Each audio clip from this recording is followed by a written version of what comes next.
Baik, Assalamualaikum warahmatullahi wabarakatuh. Waalaikumsalam warahmatullahi wabarakatuh. Eh, Waalaikumsalam. Materi kali ini kita akan membahas tentang, ini saya sudah membuatkan modul sebenarnya, tapi modulnya belum selesai. Jadi sebenarnya target sekarang ini saya, bab 4 itu membahas tentang kelola data, gitu. Kelola data. Kelola data ini nanti yang akan kita bahas simpan, coding simpan, hubungi kami, gitu. Tentunya itu dengan validasinya. Nanti akan ada validasi.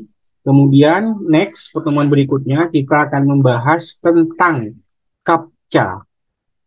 Ini CAPTCHA. Jadi CAPTCHA itu semacam keamanan. Ini completely automated public Turing test to tell computers human part. Jadi ini adalah CAPTCHA ini adalah tes keamanan yang dirancang untuk membedakan antara manusia dan bot komputer gitu ya. Biasanya kalau sekarang itu kan musim yang namanya apa istilahnya itu ya, stripping kalau nggak salah ya. Jadi kita masukkan data lewat bot gitu ya, langsung masuk data semuanya tanpa mengetahui validasinya gitu. Saya tahun 2011 itu punya pengalaman buruk ya. Waktu itu saya buat websitenya masih menggunakan natif PHP gitu. Dan di sana di halaman dashboard ada yang terbuka gitu. Di sana ada link komentar gitu ya. Ingat sih 2011 kalau nggak salah itu ya. Link komentar, ketika link komentar saya buka memang saya khususkan untuk komentar-komentar eh, semuanya umum gitu. Ternyata saya buka laptop saya hang. Gara-garanya ada sekitar 20 juta data masuk langsung hang. Gitu. Ternyata setelah saya cek itu melakukan apa ya? Masuk input datanya itu melalui bot komputer. Jadi bot komputer itu semacam dia masuk tanpa adanya verifikasi sehingga masuk dua apa sebanyak 1.000 data gitu, 1.000 data gitu sampai sekitar berapa juta, 20 juta atau lebih kayaknya itu. Akhirnya laptop saya hang. Makanya sejak itu saya belajar tentang yang namanya CAPTCHA. CAPTCHA itu inputan yang dapat melindungi. Nanti kita akan bahas ini ya. Sebenarnya ini sudah ada di Kelarak. Ya. Kelarak sudah saya buat sih. Sebenarnya tinggal kita praktek bagaimana caranya. Ini sudah ada di bagian hubungi kami. Ini ada semacam CAPTCHA. Ini CAPTCHA-nya kayak gini. Nah, ini I'm not robot. I'm not robot. Artinya dia mengidentifikasi apakah dia sebuah bot atau tidak atau manusia gitu. Jadi perlu dicentang dulu gitu gini.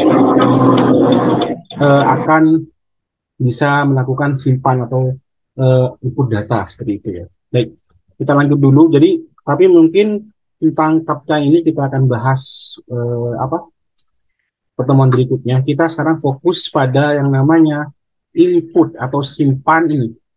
Simpan ini ya. Nanti kita ini akan eh, dibuka semuanya, simpannya bagaimana. Tentunya simpannya saya akan menggunakan cara yang sedikit berbeda. Kalau yang dulu-dulunya kita pakai tentang div, fungsi. Jadi simpannya kita akan buat sebuah kelas kontak, kemudian di dalam kelas itu nanti ada fungsi-fungsi yang itu digunakan untuk menampilkan data dan menyimpan data. Seperti itu. Baik, langsung saja kita akan praktek. Oke, ini sudah saya buka. Ini saya tutup dulu semuanya, oke. Tunggu sih, ini belum sih. Saya tutup dulu semuanya guys, agar kita mulai dari nol, nol besar. Baik, sudah saya tutup. eh Agak lemot sedikit. Kemudian telah ditutup di sini, eh, agak sedikit panjang tapi ya, nanti cukup lama. Yang kita lakukan, kita baca modulnya dulu paling atas sendiri di modulnya. Di sini adalah bagian awal karena kita menggunakan kelas view, ya, kelas view. Nanti kita ubah dulu pada bagian URL-nya. Jadi URL-nya yang pertamanya ini kita ubah menjadi ini. Jadi sudah menggunakan SView. SView itu adalah ungkapan atau apa ya, pengkodakan untuk kelas yang akan kita buat di bagian views-nya gitu ya. Jadi tetap sama namanya, hubungi kami, kemudian kontak view, kemudian titik as view. Ini sebenarnya aturan penulisan yang ada sudah dalam Django gitu ya. Baik, jadi kita ubah ini dulu. Jadi kita buka di bagian website, kemudian setelah itu URL. Di sini ada yang namanya kontak ini. Kita ubah kontak ini dulu. Kontaknya akan diubah ini.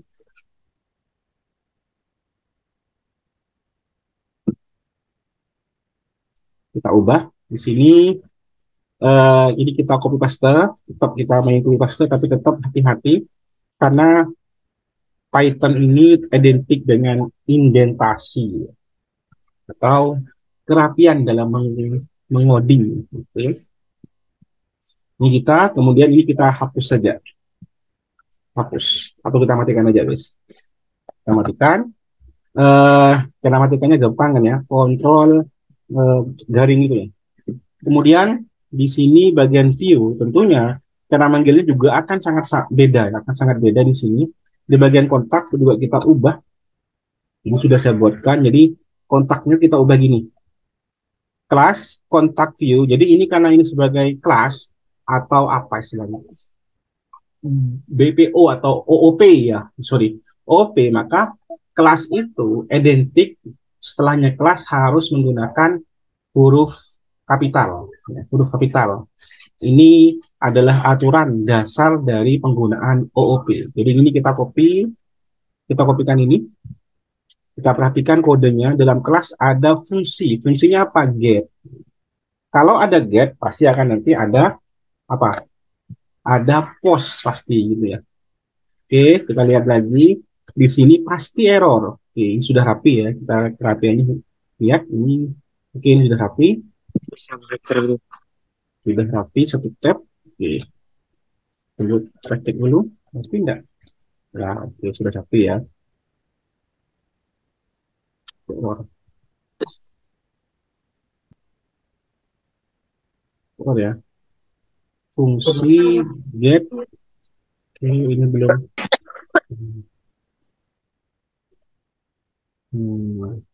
Ini agak di sini kayaknya. Satu tab. Nah, satu tab. Nah, saya juga kadang-kadang hati-hati juga sih mas, karena ini sangat sensitif ya. Baik, ini masih error. Kenapa? Karena belum dipanggil pada bagian ini. Jadi kita panggil views generic untuk mengaktifkan fungsi dari view-nya. Jadi kita kopikan ini di bagian atas. Ya. Terus terang juga untuk validasi itu, sorry ya, bukan validasi maksud saya, untuk indentasi juga saya juga hati-hati sebenarnya mas. Ya, kayak gini. Nah ini aturannya kan harus rapi kayak gini. Oke, ini sudah jalan sebenarnya, tidak akan ada error, tidak ada masalah. Nah, ada error, mungkin ini akan berubah menyesuaikan isian ini ya. Oke, mana isian dari mana guys? Nah ini kontak gitu ya, bukan hubungi kami ya. Silakan ubah sesuai dengan keinginan kalian. Selanjutnya, selesai. Kita akan lakukan sedikit modifikasi di kontak. Jadi kita buka bagian kontak.html di template, kemudian di kontak. Ini kontaknya ya. Jadi yang pertama kita ubah ini. Alamatnya kita ubah menggunakan statis. Jadi kita sebenarnya sudah buat statis ya, kode statis yang itu dijadikan fungsi umum sehingga kita bisa manggil. Ya, di pertemuan sebelum sudah kita bahas ini. Jadi ini tinggal kita copy pastekan ini ya. Ya, ini alamat telepon. Jadi kita ubah di sebagian ini. Jadi kita di sini untuk alamat, kemudian untuk nomor telepon juga kita ubah, kita ganti, sudah ada pakai statis yang sudah buat sebelumnya ya. Kita kopikan semuanya.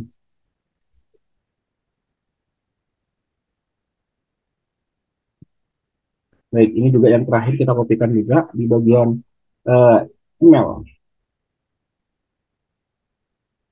Emailnya, maka emailnya itu akan dinamis, artinya kita bisa mengubahnya.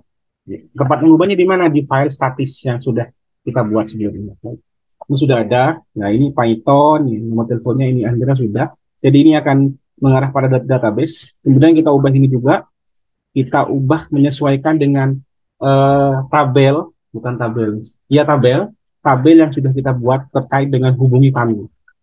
Jadi di bagian ini juga kita akan oper-aplik. Jadi yang pertama ini kita ganti ini ya, kita ganti ini sudah ada keterangannya mas. Jadi tinggal kalian ikuti aja. Ini diganti dengan ini gitu ya. Oke, kita ganti aja guys. Tapi tetap saya ganti ini kalian juga harus bisa memahami gitu ya. Kenapa? Di sini ada isiannya gitu ya. Terus paham juga itu. Ada name, kemudian ini apa value, get value ini nanti digunakan untuk validasi. Ya, digunakan untuk validasi. Oke, sebenarnya di modul ada yang tidak saya jelaskan, nanti saya jelaskan di video ini. Biar lebih detail semuanya. Kemudian yang WhatsApp juga sama. WhatsApp yang email itu kita ganti dengan WhatsApp. Kita ganti, kita ikuti modulnya aja. Yang penting paham alurnya. Kalau tidak paham, silakan tanya. Ini oke, kita rapikan aja. Sebenarnya ini gak rapi, tidak jadi masalah ya, karena ini bukan Python. Ini hanya HTML. Tapi kayaknya tidak enak aja dilihat gitu. Ini tidak salah kan. Nah, ini hapusnya saya salah kayaknya. Hapusnya di sini teman-teman. Ada pembuka div gitu ya. Kemudian di subjek juga kita ganti. Subjeknya kita ganti email. Karena ada yang kelebihan nanti subjek yang di bawah kan ada juga. Ini subjek kita ganti email. Kemudian ini juga kita ganti total, kita buatkan yang baru. Div-nya kita buka awal. Jadi caranya gampang sekali, tinggal kita ini tutupnya di sini ya. Maka kita buatkan satu spasi, satu enter ya. Tab, ya. Masukkan ini. Kemudian yang terakhir di bagian ini kita masukkan ini message. Kemudian kita kelola bagian admin bagian tombolnya. Jadi ini sudah selesai, sudah ada namanya kontak, namanya kontak message yang sesuai dengan itu. Kontak message ya. Oh ini salah, bilang ngopi, sorry, di sini yang ngopinya ya. Pesan ya, bukan kontak message ya. Kita pakai bahasa Indonesia aja, biar lebih pahami. Oke, di bagian bawah kita ubah juga ini. Ini jadi ini kontaks data ini ya, value data ini digunakan untuk validasi nanti sebenarnya. Ini kita ganti. Yang pertamanya itu adalah submit ya, tipe submit button ya. Button kita ganti dengan input, dia lebih mudah sekali. Ini akan lebih panjang nanti hasilnya, lebih melebar ya. Kalian lihat hasilnya ini ya. Jadi kemudian di bagian juga kita ganti di form ini ya, kita ganti formnya, linknya kita arahkan. Dan biasanya kalau kita menyimpan ada istilah ini CR token. Oke, ini digunakan untuk validasi. Jadi Django itu ada validasinya sudah. Ya, validasi untuk mencegah salah satunya adalah MySQL injection. Mungkin ada yang pernah dengar tentang MySQL injection, itu adalah aplikasi hacking yang digunakan untuk membobol situs-situs ya. Itu mungkin sekarang ini agak apa ya, tidak terlalu menonjol, tapi pada tahun saya itu ketika saya belajar tentangnya itu agak booming gitu. Sampai ada semacam black black apa ya, black hacking gitu. Oke, ini kemudian ini ya kita kopikan juga bagian ininya. Sudah. Maka lihat hasilnya. Hasilnya akan sedikit berubah.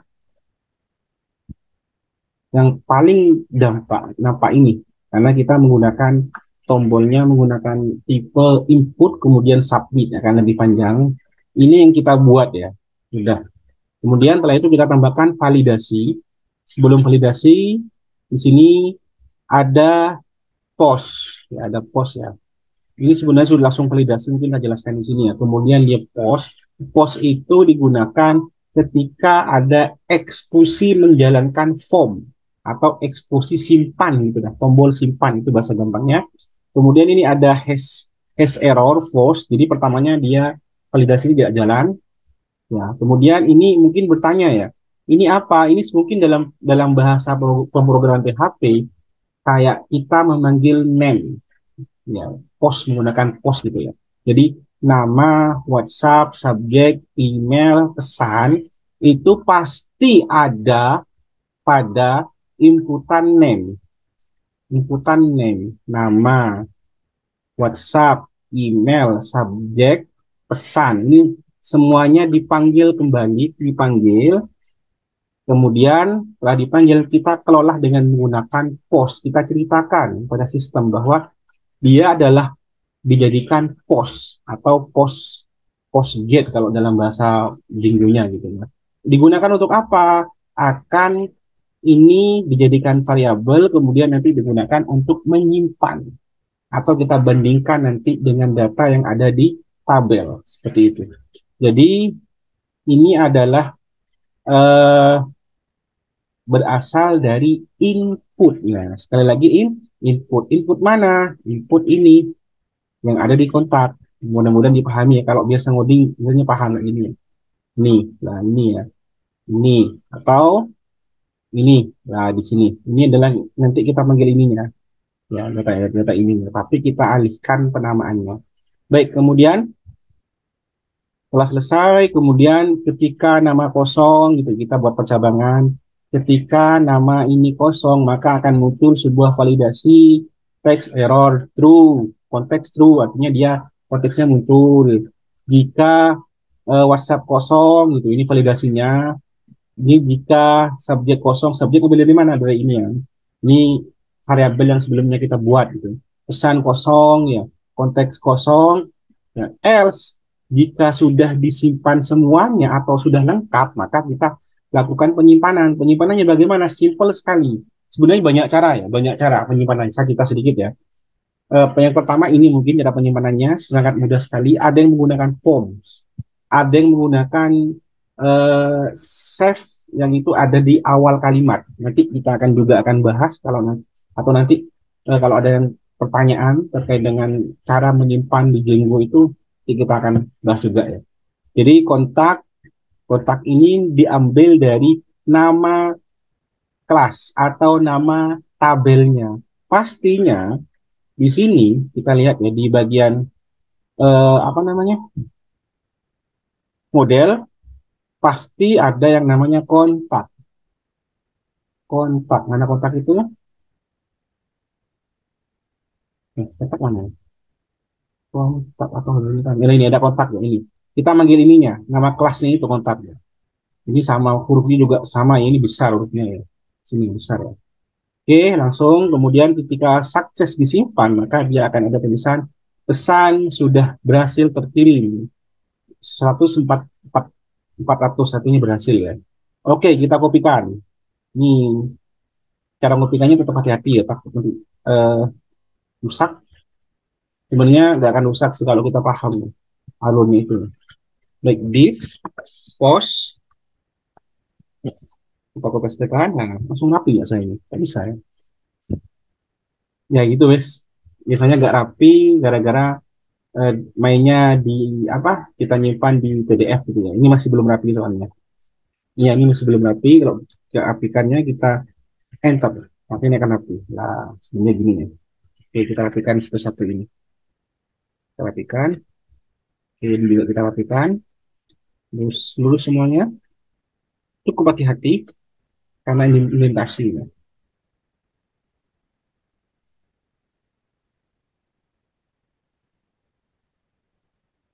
Cukup hati-hati. Indentasinya kita jaga. Ya, sudah rapi ya ini ya. Ini kelebihan kan. Kelebihan. Oke, ini rapi semuanya.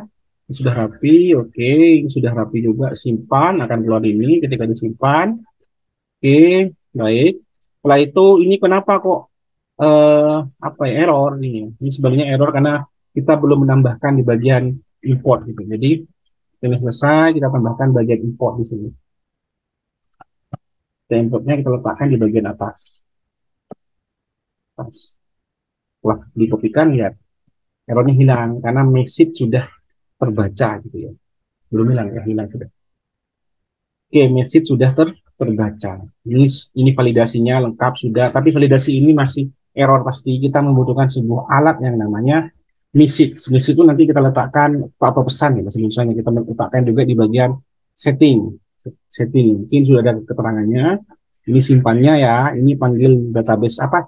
Panggil inputannya, ini simpannya. Oke. bagian pertama, bagian ini ngambil field atau tabel, nama tabel insertnya itu. Ini juga ini manggil nama ini. Ya. Contohnya ini isi, ada pesan ya. Pesan ini manggil ini mas, manggil inputan yang ada di inputan yang ada di kontak ini. Pesan isi, ini kita ngambil di ini, ngambil beras. Ini isi. Nah ini ada isi ya ini. Nah, kita bandingkan gitu. Itu cara codingan simpan gitu. Kemudian setelah paham itu semuanya, ada yang perlu diatur. Yang pertama itu yang diatur adalah bagian settingnya. Settingnya diatur. Kemudian di bagian kontaknya juga akan kita atur agar lebih rapi gitu ya. Kemudian yang diatur lagi di bagian ininya, base, HTML-nya.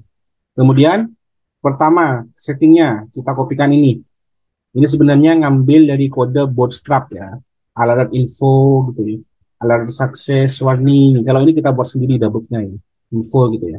Oke, ini kita kopikan di bagian setting. Mana setting itu? Setting ada di ini. Letakkan di bagian bawah saja. Yang bawah sendiri wes, ini masalah. Yang penting indentasinya rapi. Oke.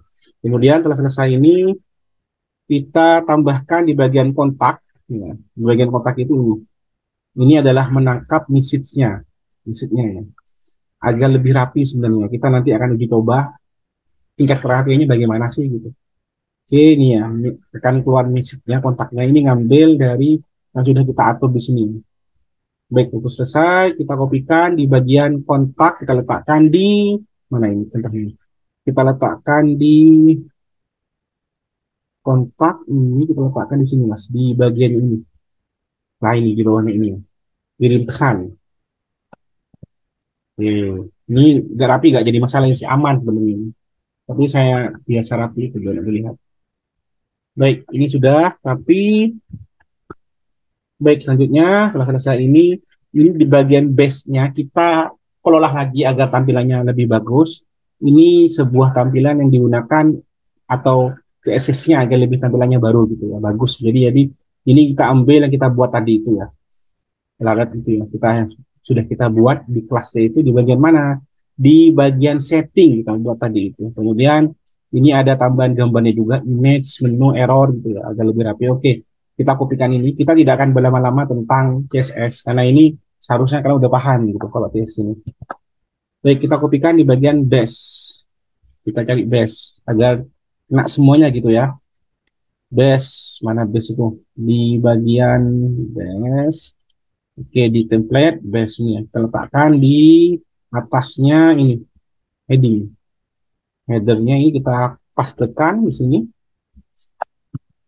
Ya. Ini kan ada tambahannya. Error.png cek. Ini sebenarnya sudah saya siapkan, Mas. Tinggal sampean copy.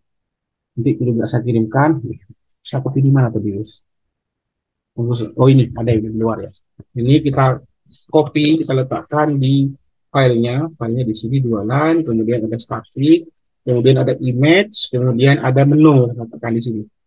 Kenapa diletakkan di sini? Karena kita mengikuti link yang sudah kita buat. Link mana? Link yang ada di base nih. Perhatikan linknya.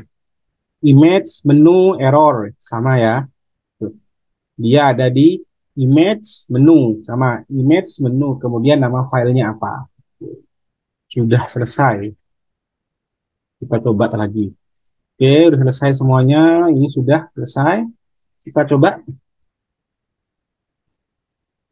Baik, kita isi kosong. Kita langsung simpan. Maka keluar ini. Ini nggak muncul ya? Ya ini muncul, guys. Ya ini. Gambarnya terserah kalian sih, bebas sebenarnya.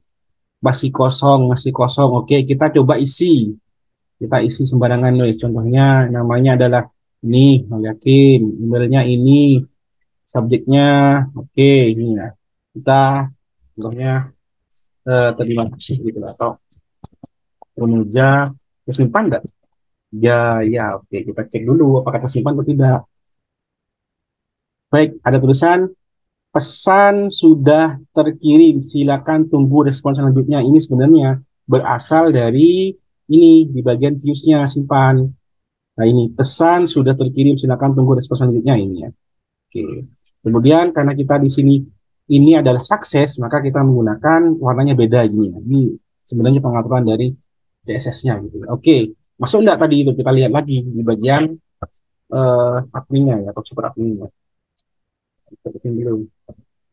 Ada enggak ini dual, kemudian dual 1, 2, 3. Oke, coba. Itu enggak? Itu lupa saya. Oke, jadi ini dual 1, 2, 3, 4, 5 mungkin.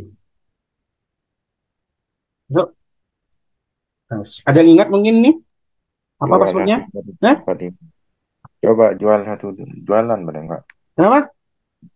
Jual 1 2 3 4 5. Oke, Nama jual, pengguna gak usah jual. jual 1 2 3 4 5. Oke, Nama penggunanya juga Pak. apa gak jelas? Oh, ini masuk wis. Apa Sudah. katanya? Tadi itu udah Pak. Udah, oke wis. Kita lihat di bagian kontak. Masuk enggak tadi itu? Ah, ini udah masuk ya, tinggal kita perbaiki namanya. Oke, ini namanya udah masuk ya. Emailnya Unudia Jaya. Baik, itu mungkin pembahasannya. Besok kita akan lanjut lagi terkait dengan ini. Sorry, saya belum sempat buat modulnya. Sebenarnya tadi saya kerjakan, berhubung masih ada yang banyak saya kerjakan, sehingga tidak sempat. Baik, silakan diskusi Bang Toyib. Oh, mungkin bisa jelaskan lebih detail tentang CRF itu Pak. Token CRF itu maksudnya Oke, tadi kan CLF ya? Ya, ah, oke, ya oke. apa Oke. itu nanti Gini, CRF. biar lebih jelasnya bahwa CRF itu wajib, kita coba hapus dulu. Nanti kita akan coba jelaskan. Ini ya, kita hapus. Karena Jenggo ini sebenarnya tidak mau yang tidak aman. Kita hapus ini, Mas ya. Kita hapus. Nggak tampil Hapus. Pak. Eh? Nggak ketampil. Kenapa? Nggak ada tampilannya Pak maksudnya. Oh ya Allah, lupa saya tuh. Untung ingatin sampean. Oke, ini. Kelihatan? Ya, Amanah. ini saya hapus sudah ya. Tadi kan ada kan ya. Tadi ada, sekarang saya hapus. Oke, saya hapus. Akan terjadi, apakah yang akan terjadi? Oke, kita coba kita menunggu dulu. Oke, kita isi dengan isian yang sama, gak jadi masalah. Oke, kita isi. Pokoknya ini. Oke, ini hasilnya ya. Oke. Gimana nggak, Ada guys? yang punya orden. Oke. Ini simpan. Nah, ini. Ini. Verifikasi CRS gagal. Minta pembatalan. Missing CRF. Oke. Kelihatan ya, Toib ya? Ya. Nggak kelihatan Pak. Terlarang. Terlarang itu tidak boleh. Kenapa? Karena sistemnya tidak aman. Sistemnya tidak aman. Oke. CRF itu adalah untuk Django hal yang wajib. Pertama. Kedua, CRF ini digunakan untuk melindungi inputan-inputan yang tidak jelas. Inputan-inputan yang tidak jelas. Ya. Ketiga, CRF ini kalau kita lihat isian datanya itu akan berupa bentuk inputan. Oke. Kalau gambarnya kita buktikan. Dari itu semuanya maka CRF ini wajib diisi. Oke, kita coba ya, kita hidupkan lagi. Oke. Kita lihat, ini kita simpan dulu. Oke, ini ya, nggak ada ya. Kita coba tekan, pilih apa nih? View. Lihat di bagian bawah ini. Lah, ini Mas. Kelihatan, Mas Tuyip? Kelihatan Pak. Ya, ini adalah sebuah inputan yang itu setiap kita mengepost adalah inputan yang sangat wajib digunakan. Jadi kalau tidak ada inputan ini akan berubah. Ini statis, Mbak. Setiap ada refresh berubah lagi. Nah, berubah lagi. Berubah, berubah, berubah. Nah, jadi dia akan membandingkan value-nya loh yang ada di CRF ini. Ini. Maka ketika dia nyimpan harus ada ini juga. Makanya kalau ini kita dihilangkan, maka Django tidak akan bisa menyimpan, tidak akan bisa menggunakan fasilitas untuk input data. Postnya itu akan mati. Itu Mas. Jelas Mas Toyib? Ya, jelas Pak. Nah, Oke, jelas ya. ya. Ini CRF. Kalau dalam bahasa programan lain ada nggak? Saya kalau di PHP nggak ada Mas. Kalau di Laravel ada kayaknya, ada. Saya kurang paham, tapi itu ada khusus untuk versi yang paling baru. Kalau versi lama tidak ada, CI tidak ada, CI, tidak ada pelindungannya gitu. Yang ada Laravel kayaknya. Kalau terkait dengan bahasa programan yang lain-lainnya kayak apa namanya itu, kayak berbasis back end front end itu kayaknya lebih pada pengaturan di back endnya gitu, pelindungannya datanya gitu. Tapi saya selama ini jarang menemukan sistem keamanan yang sudah disiapkan sendiri oleh framework itu sendiri gitu. Tapi ya mas ada sih, tapi jarang sih. Kalau Laravel aja tipe yang paling tinggi gitu. Baik, ada pertanyaan lagi? Ya, aman, aman. Dadah? Oke, kalau udah ada nanti ada Mas Toyib. Aman, Pak, aman, Pak. Aman. Oke, ini nanti diikuti. Oke, diikuti ya. Eh, nanti ini saya akan sebarkan ininya, saya kasih ke kalian, ya. Kalau notisnya itu muncul kayak Kenapa? Kalau notisnya muncul kayak pop-up itu bisa, Pak. Oh, itu sebenarnya bisa sih. Itu sebenarnya mainnya itu main jQuery gitu. Di Ya, aplikasi saya semuanya pakai itu semuanya sudah. Tapi itu kan ya cuman apa ya? Fasilitas yang digunakan untuk jaga-jaga saja sih. Ini di aplikasi saya di Bank ini ada semuanya gitu, Mas. Pakai PUAP semuanya ya. Contohnya kita upload nih ya. Ini pakai Django juga ini ya. Ini pakai Django. Bisa upload ya. Mana harus? Oke. Oke, nggak bisa ya. Ini saya ada yang inputan enggak? Inputan, oke ini udah dah. Tonton aja lah. Ini kalau saya kosong tidak bisa ini mas. Kayak gini kok begini ya. Ini, kayak gini loh ya.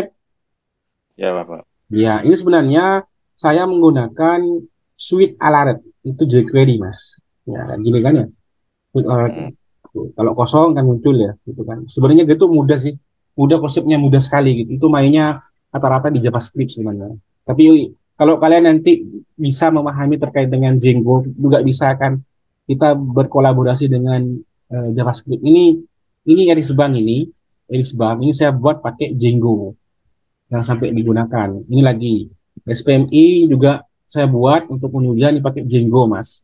Kalau SPMI itu agak agak dalam karena terkait dengan penghitungan-penghitungan mas.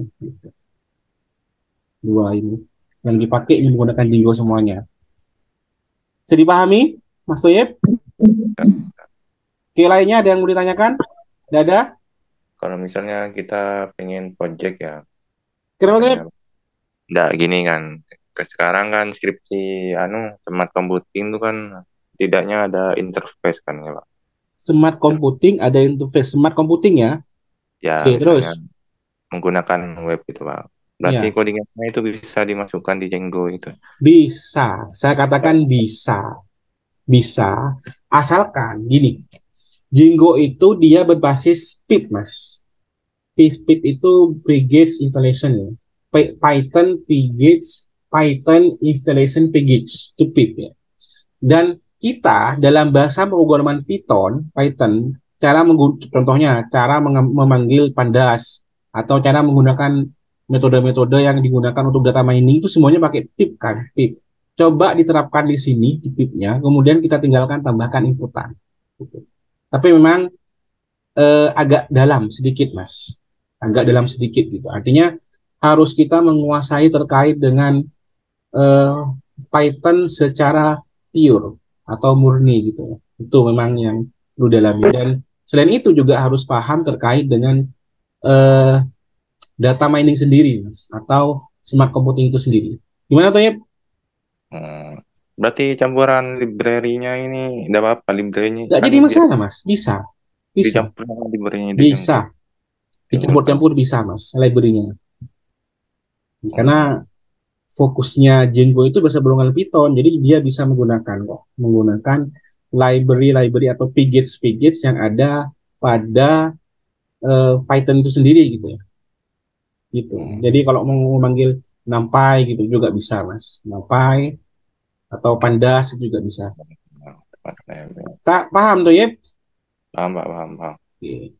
Ini saya tutup dulu ya. Sekian dulu dari saya. Gimana Pak? Izin Pak. Iya, apa? Sudahan. Untuk konfigurasi database-nya tuh di mana Pak? Kalau Django. Django. Iya, soalnya itu kan yang kemarin dipakai otomatis kan. Oke, nih. Buka lagi. Kalau Kak Sampian tanya konfigurasi, ya, itu ada di sini, di setting.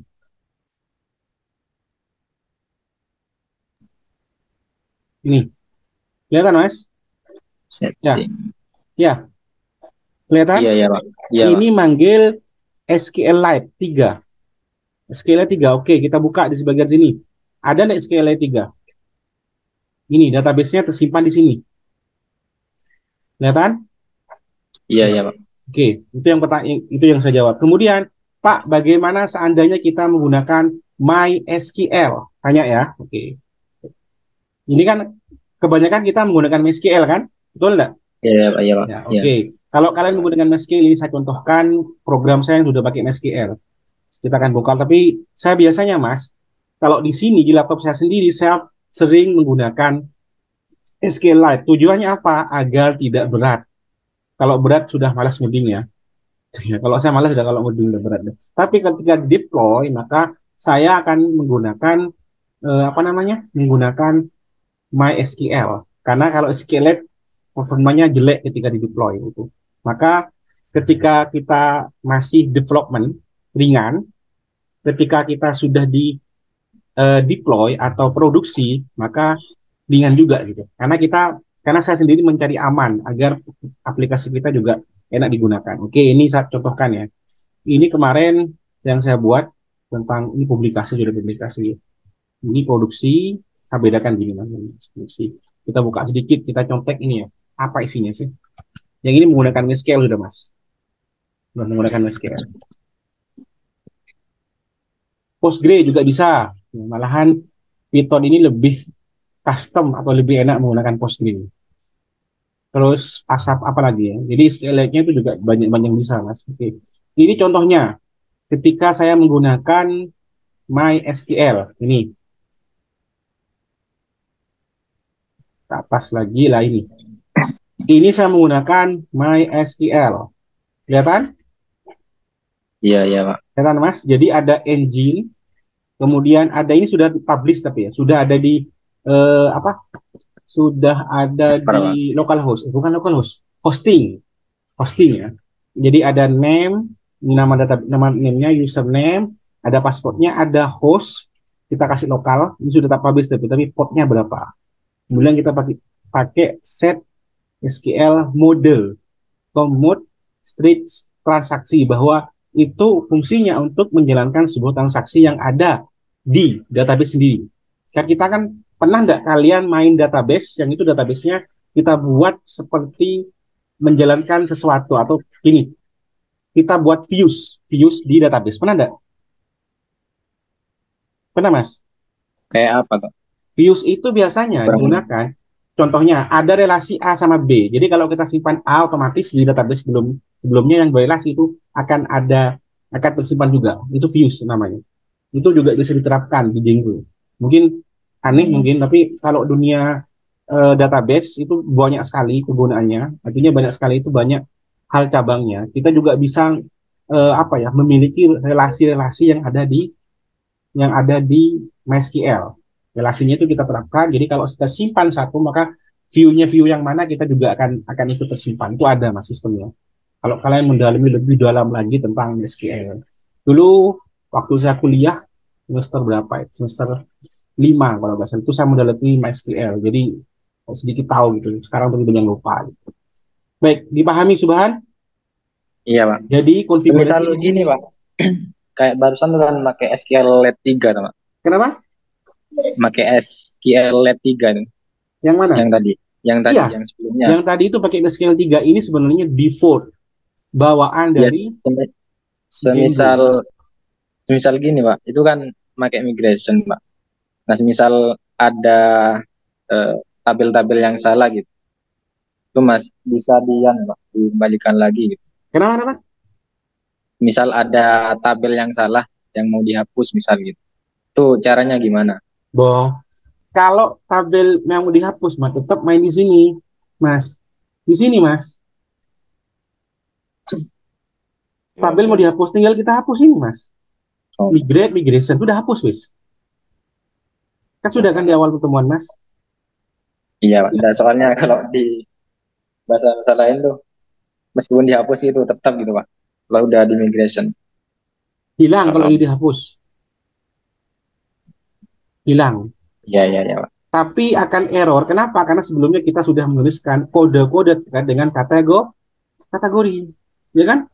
Error, Mas. Hmm. Kecuali kita bersihkan semua kategorinya. Oke. Kategori ada di mana saja? Di model kita hapus. Kemudian di view juga kita hapus. Kemudian kalau ada kategori ya. Kemudian apa di yang paling sering itu ada di ini, di admin juga kita hapus kategori. Pasti gak error. Ngerti? Paham, Mas? Ya. Iya, iya Pak. Iya, Pak. Ya, artinya kita bisa ngelola database dari sini meskipun itu juga menggunakan MySQL, MySQL. Ya, mungkin mungkin belum mencoba saya itu kalau ngubah database, Mas. Saya nggak usah buka yang namanya MySQL dulu. Sorry, saya tidak usah buka yang namanya MySQL. Nggak usah. Lewat sini juga bisa, Mas. Ya. Jadi aplikasi saya Django, sorry, kok Django ya? Aplikasi saya Erisbank dan SPMI itu selama 2 tahun ini banyak perubahan. Yang saya ubah itu biasanya saya tidak nyentuh yang namanya MySQL, nggak usah mas. Saya nyentuh ini aja. Di sini saya ubah ininya. Kayak contohnya, oh pak kemarin namanya ada yang salah pak. Oh tambahan fitur pak, tambahan ini gitu. Jadi saya ngubahnya di sini, tinggal saya tambahkan ini aja. Upgrade otomatis itu otomatis yang di MySQL-nya juga akan tambah. Ya, ngerti? Iya, Paham mas? iya, iya. Ya, jadi oke. kita fokus pada models, tidak boleh menyentuh yang namanya MySQL atau database yang digunakan. Itu enaknya Jinggo. Ya, Kalau tidak usah. kalau nambah data baru, maksudnya ngimport data itu gimana, Pak? Input data apa, Mas? Di SQL. Di Input SQL kan. Data data SQL ada data SQL gitu, Pak. Terus mau kita import ke di SQLite. Kan kalau di SQL kan tinggal kita oh ya, itu artinya gimana? sampean punya data SQLite ya. Ya, terus kita mau importnya masukkan ke Django gitu, Pak. Ke database-nya Ke itu gimana? MySQL.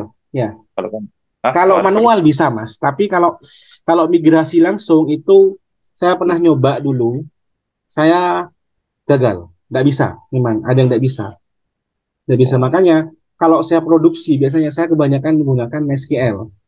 Karena apa ya, saya juga kurang paham, ada kode-kode yang tidak support terkait dengan penggunaan SQL, SQLite dan MySQL gitu. Artinya kan kita contohnya kita buat dulu banyak-banyak kodenya, data inputan datanya di SQLite ya. Kemudian kita pengennya migrasi ke MySQL ya. Gimana caranya data juga ikut kan gitu kan? ya Ya, itu tidak bisa mas. harus manual. Sulit, sulit. Jadi Saya pernah manual. nyoba gagal, gagal. Tapi kalau kita cuman mau ini, contohnya ini kategori, kita mau buat kategori, kemudian kita mau buat produk, kemudian kita mau buat eh, slide-nya. Otomatis mas, database-nya bisa dibuat, dibuat. Mau lihat sampean ini, bisa cari coba ya. Tapi bentuknya beda mas. Dia bentuknya database-nya apa ya? Membawa nama apa namanya itu? Membawa nama apps-nya. Oke, ini saya buka ya. Ini saya buka di MySQL saya ya. Ada juga saya sebagian menggunakan apa namanya itu? Menggunakan eh, SQL yang ada di sini. Pernah juga bisa ini tak coba ya. Ada nggak ya? Mudah-mudahan ada. Yang pakai Jingo kan maksudnya ya?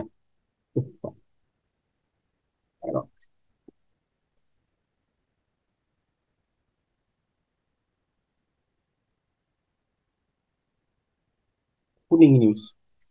Oh, di stop ini. Oh, enggak, Us. Mudah-mudahan ada ya. yang ada di sini, yang ada di lokal maksudnya ya. Ada kayaknya tapi di lokal itu. Lemot ya. Lemot. Ini mas skill beratnya mas. Makanya saya jarang menggunakan MySQL ketika development gitu. Ataunya kita gerak-gerak aplikasi itu jarang. Istilahnya kan development kan. Jarang saya menggunakan ini. Biasanya saya langsung menggunakan SQL dulu gitu. Tapi setelah itu kita convert lagi. Kok error ya? Apanya ini?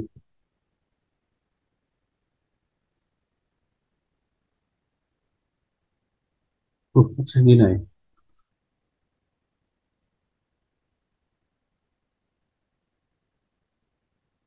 Agak berat soal ini.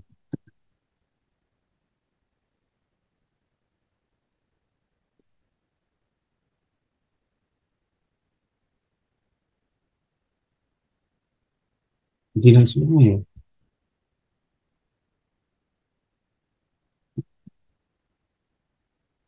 Kalau mengikutkan nama-namanya tidak bisa, Mas. Tapi kalau hanya mengikutkan nama tabelnya bisa, gitu. Jadi kalau mengikutkan semua isiannya tidak bisa.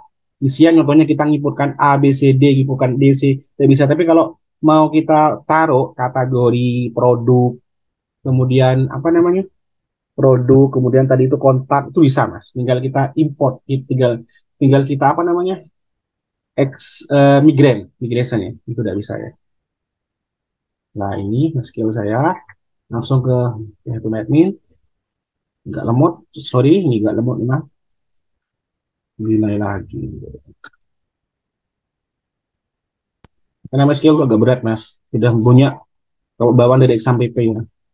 Ada programmer yang sudah meninggalkan ini. Ini lemot ini tuh lemot sekali.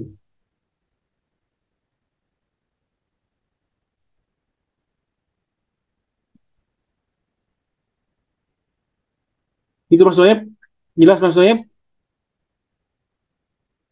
Halo? Mas Soeb? Ya Pak, ya. Ya, jadi kalau menginputkan isian datanya tidak bisa Mas Soeb, sulit. Tapi kalau menginputkan isian dari eh, nama tabelnya itu bisa. Nah ini, apa ya? Perencanaan. Oh, ini Edis Bank, Mas. Edis Bank ya, ini aplikasi saya dengan Edis Bank. Coba cek. Edis Bank itu penamaan juga berubah, Mas. Penamaan juga bisa berubah semuanya ini. SPMK juga ada ini. Penamaannya. Oke, dan mod. Terus. Edis Bank. Oke. Kalau mod. Lebih.